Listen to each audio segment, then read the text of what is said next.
لله وحده الصلاة والسلام على من لا نبي بعده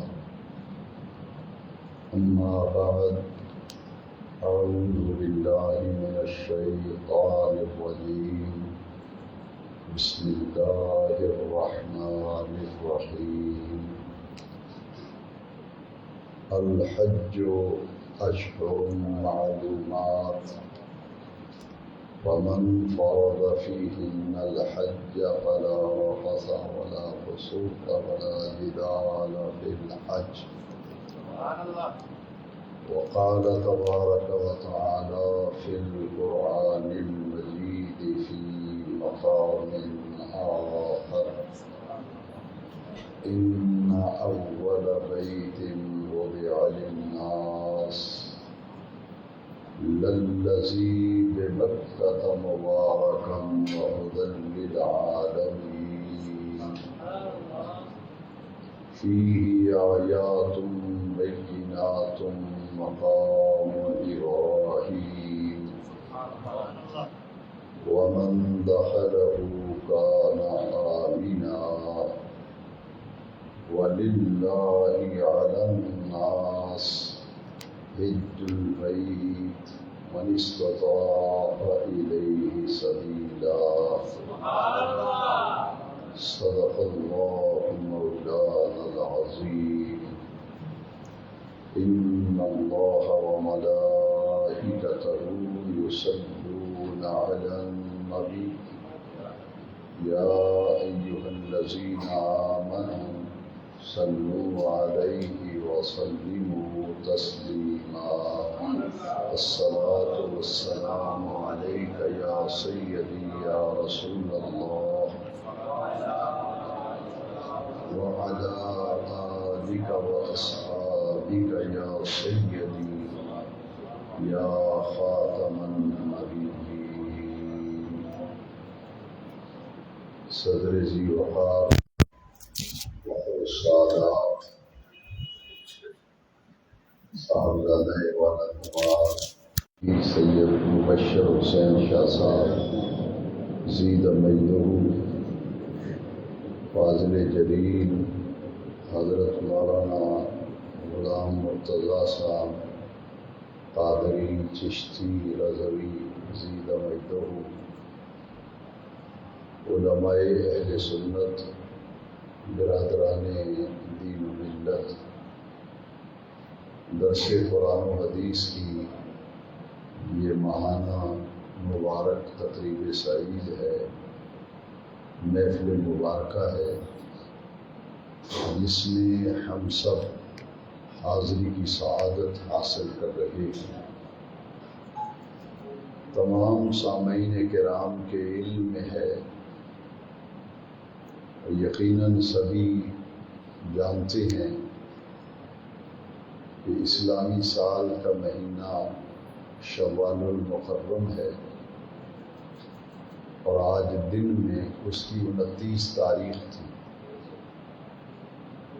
اگر آج شام کو چاند نظر آ گیا ہے تو کل ماہ ذیقعد کی 1 تاریخ ہو، اور اگر آج چاند نظر نہیں آیا تو کل ماہ ذیقعد کی 1 تاریخ، ماہ شوال کی 30 تاریخ ہوگی۔ یہ 3 مہینے متصل ہیں اسلامی مہینے، ایک شوال، اس کے بعد ذیقعد، اس کے بعد اسلامی سال کا مہینہ ذی الحج ہے۔ یہ 3 مہینے متواتر اور مسلسل ہیں اور ان کو حج کے مہینوں میں شمار کیا گیا۔ قرآن مجید کی جو آیت مقدسہ میں نے تلاوت کی ہے، اس میں رب ذوالجلال نے حج کے مہینوں کا ذکر فرمایا، اس لیے میں نے آج مناسب سمجھا کہ چونکہ شوال کا مہینہ ہے، ذیقعد شروع ہو رہا ہے اور اس کے بعد پھر ذی الحج کا مہینہ ہوگا، تو انہیں حج کے مہینوں میں شمار کیا گیا، اس لیے آج حج بیت اللہ شریف اور خانہ کعبہ بیت اللہ شریف کے حوالے سے چند باتیں قرآن مجید کی روشنی میں اور احادیث مبارکہ کی روشنی میں آپ کی خدمت میں پیش کرنے کی سعادت حاصل کی جا رہی ہے۔ جو آیت کریمہ میں نے تلاوت کی، الحج اشہر معلومات، اللہ کریم نے فرمایا قرآن مجید میں کہ حج کے مہینے معلوم ہیں۔ الحج اشہر معلومات، کہ حج کے مہینے معلوم ہیں، مقرر ہیں، متعین ہیں۔ یہ کون سے مہینے ہیں؟ مفسرین کرام نے فرمایا کہ شوال کا پورا مہینہ، پھر اس کے بعد ذی القعدہ کا پورا مہینہ، اور ذی الحج کے 10 دن، ذی الحج کے 10 دن یہ حج کے مہینوں میں شمار کیے گئے ہیں۔ دور قدیم میں جبکہ آمد و رفت کے وسائل اور ذرائع نہیں تھے، اس زمانے میں شوال میں لوگ حج کے لیے نکلتے تھے اور 3 مہینوں پر یہ سفر مشتمل ہوتا تھا۔ جانے اور آنے میں کم و بیش 2.5-3 ماہ حاجیوں کے صرف ہوتے تھے۔ شوال میں لوگ نکل پڑتے تھے۔ وہ قدیم زمانہ تھا، سواریاں تو تھی نہیں۔ کن سواریوں کے ذریعے لوگ پہنچتے تھے؟ اونٹنیوں پہ سفر کرتے تھے، گھوڑوں پہ سفر کرتے تھے، پیدل چلتے تھے۔ لہذا شوال میں یہ سلسلہ شروع ہو جاتا تھا اور یہ ذی الحج تک یہ سلسلہ چلتا تھا۔ پھر حج کے بعد لوگ وہاں سے واپس نکلتے تھے، یہاں تک کہ محرم میں لوگ پہنچتے تھے واپس۔ لیکن آج بھی ایسا ہی ہے کہ ایک وقت میں سارے حاجیوں کا وہاں پہنچنا ممکن نہیں۔ کچھ حاجی جو ہیں وہ شوال میں یہاں سے آخر میں روانہ ہوتے ہیں، لیکن اس دفعہ جو حج کا شیڈول آیا ہے گورنمنٹ کی طرف سے، اس میں اسی مئی کے آخری عشرے میں، آخری ہفتے میں حج کی پروازیں شروع ہو رہی ہیں۔ تو پھر جہاز میں کتنے لوگ آتے ہیں اور کتنا لوگوں کا وہاں پہنچنا، اس کے لیے فلائٹس جو ہیں انہیں متعین کر دیا جاتا ہے۔ کچھ ذی القعدہ میں جائیں گے، کچھ ذی الحج کے شروع میں جائیں گے۔ جب حج سے فراغت ہو جائے گی تو واپسی پر اسی طرح فلائٹیں آئیں گی۔ اب بھی کچھ لوگ ایسے ہیں کہ جو آخر میں جائیں گے نا، وہ پھر محرم میں آئیں گے واپس، محرم کی 1-2 تاریخ کو۔ کچھ ذی الحج کے آخر میں آئیں گے۔ تو یہ 3 مہینے متواتر، مسلسل اور آپس میں جڑے اور ملے ہوئے مہینے ہیں۔ ان کے بارے میں یہ بات سب کو نوٹ کر لینی چاہیے کہ انہیں حج کے مہینوں میں شمار کیا گیا۔ اور حج کے مہینوں میں جو شمار کیا گیا ہے، اس میں پھر یہ نقطہ بھی تمام سامعین کے ذہن میں ہونا چاہیے کہ شوال کا پورا مہینہ ہے، ذی القعدہ کا پورا مہینہ ہے، لیکن ذی الحج کے 10 دن ہیں، انہیں حج کے مہینوں میں شمار کیا گیا۔ اور اللہ کریم نے یہ قرآن مجید میں فرمایا الحج اشہر معلومات، حج کے مہینے معلوم ہیں، مقرر ہیں، متعین ہیں۔ فمن فرض فیہن الحج، جس نے اپنے اوپر ان مہینوں میں حج کو فرض کر لیا، اپنے اوپر حج کو فرض کر لیا۔ اس سے مراد یہ ہے کہ حج کرنے کی نیت کر لی، حج کرنے کی نیت کر لی کہ میں اس سال حج کروں گا۔ حج جو ہے یہ اسلام کے ارکان 5 میں سے 5واں اہم رکن ہے۔ حضرت عبداللہ ابن عمر رضی اللہ تعالیٰ عنہ حدیث شریف کے راوی ہیں، انہی سے حدیث مروی ہے کہ حضور نبی نور و رحمت صلی اللہ علیہ وسلم نے فرمایا کہ اسلام کی بنیاد 5 چیزوں پر رکھی گئی ہے: شہادت اللہ الہ الا اللہ و شہادت ان محمد رسول اللہ، اس بات کی گواہی دینا کہ اللہ کریم کے سوا بھری کائنات میں کوئی عبادت کے لائق نہیں، اور حضرت محمد صلی اللہ علیہ وسلم یہ اللہ کے آخری سچے اور پیارے رسول ہیں، یہ شہادت دینا یہ پہلا رکن ہے اسلام کے 5 بنیادی ارکان میں سے۔ اس کے بعد دوسرا رکن ہے نماز، نماز کے بعد ہے زکوٰۃ، زکوٰۃ کے بعد ہے رمضان شریف کے روزے رکھنا، اور 5ویں نمبر پر ہے حج بیت اللہ شریف۔ یہ تو ہر کوئی جانتا ہے کہ نماز ایک دن میں 5 مرتبہ فرض ہے، زکوٰۃ بھی سال میں 1 مرتبہ، وہ بھی صرف صاحب نصاب پر، جو صاحب نصاب نہیں ہے اس پر زکوٰۃ فرض ہی نہیں۔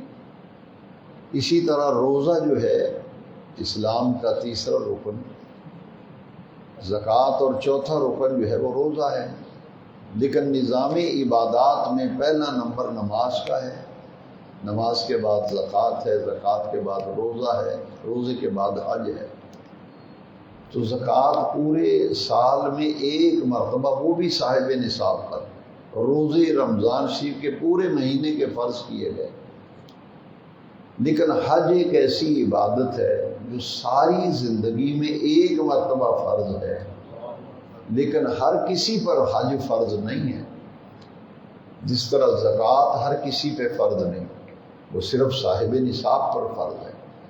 اسی طرح حج کرنا صرف صاحب استطاعت پر فرض ہے، زکوٰۃ صاحب نصاب پر فرض ہے، اور قرآن مجید نے بتایا کہ حج جو ہے، جو صاحب استطاعت ہیں ان پر حج فرض ہے، جو صاحب استطاعت نہیں ہے اس پہ تو حج فرض ہی نہیں ہے۔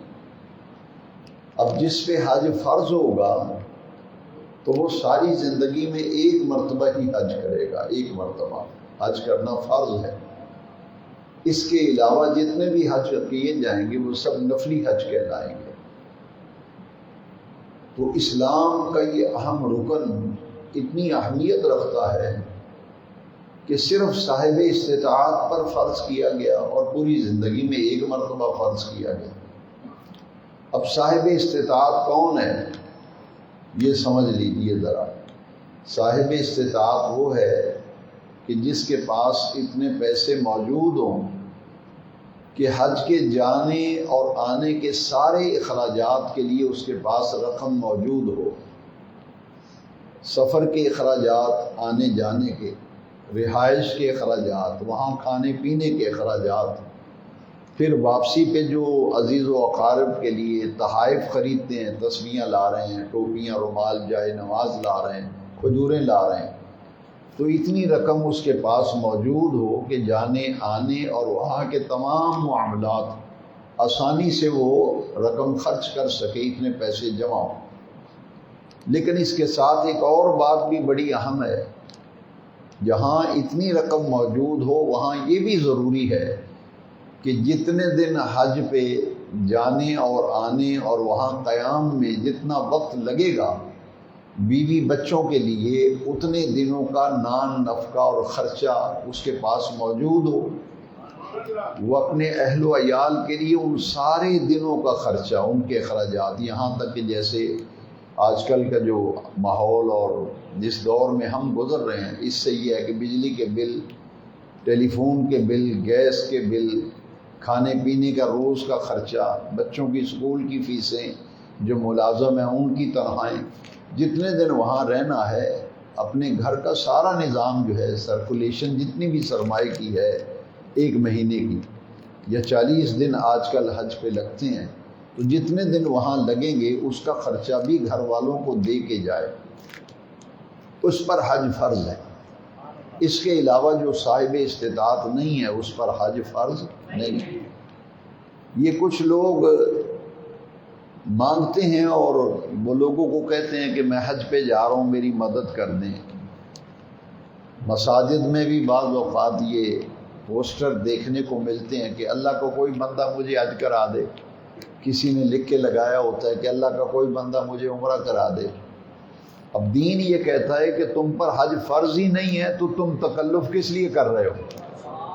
کس لیے لوگوں سے چندے مانگ رہے ہو اور پیسے مانگ رہے، مانگ کر حج کر رہے ہیں، عمرے پہ جا رہے ہیں؟ تو ایسا کرنا صحیح نہیں ہے، کیونکہ فرض ہی نہیں ہے تو پھر تکلف کیسا ہے؟ پھر جب فرض ہوگا حج تو اس وقت کریں گے۔ یہاں ایک نقطہ اور سمجھ لیجئے کہ کچھ لوگ وہ حج فرض ہوتا ہے لیکن وہ حج نہیں کرتے، بہانہ کیا بناتے ہیں کہ ابھی ہماری بچیاں جوان ہیں، بچیوں کی شادی کرنی ہے۔ یہ